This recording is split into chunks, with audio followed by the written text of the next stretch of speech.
I have issue, and I am a bit surprised because Senator Wamatangi is a very intelligent man and quite eloquent and very consistent.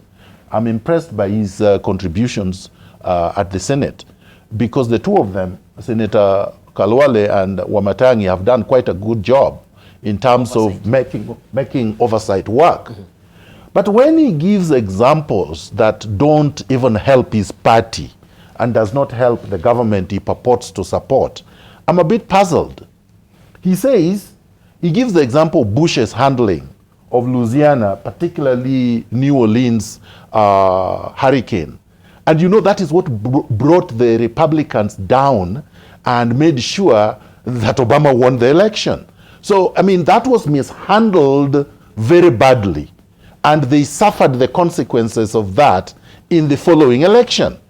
So he gives very bad example that is not going to help Jubilee in its next election. So I have great issue with that.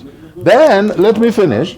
So I'm saying that is a very bad example that if you are defending a government, you don't give. I'll correct you. It's like giving Hitler as an example of popularity. The way I've seen Sonko supporters give him, which is equivalent to Hitler, raising a demagogue to a level when, you know, it's not going to be sustainable. But moving very quickly, then he says, he gives another example that does not help President Uhuru Kenyatta and Jubilee. Then he says, the president doesn't have to be here. When there are emergencies, there is something called symbolism and optics. Politics is about symbolism and optics. Leadership, visionary leadership, is about taking responsibility yourself and being seen to be concerned about the national interest. If this was the United States of America, or it was any country in Europe, the president would never travel. Even if there was a tragedy of 10 people dying on a road, like they have been dying in carnages day after day, the president would return immediately. They would cut short their trips to go back and be there with the people.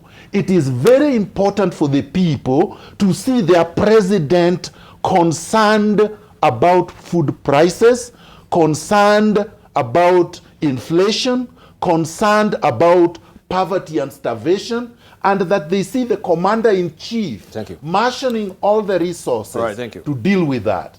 All right. So I think, Senator Wamatangi, help your party can I just if answer you are campaigning him on that one? for them. Just very quickly, on that one, just that last one, very briefly. Yes, very briefly, because you see, you know, Miguna, you know, we must belong to two different schools of thought, because you belong to that school of thought that believes that for things to be seen to be working, you must be there showing like things are working. But I'll tell you what our difference is.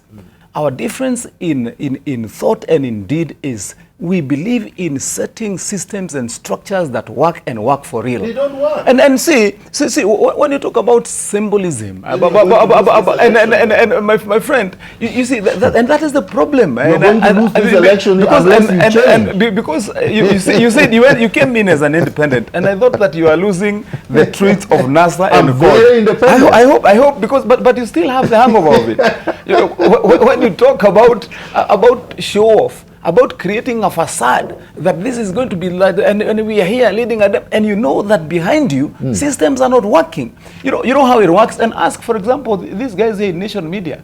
I mean, you set a system that makes sure that a paper rolls out in Tanzania, in Uganda, in Burundi, in wherever. That's called setting systems, my friend. And then lastly, when you say that giving the example of Louisiana, I made a very, very simple case and said that government does not sit on a table to plan the calamity to happen, but how to mitigate it. The fact whether Bush effectively mitigated his is not an issue.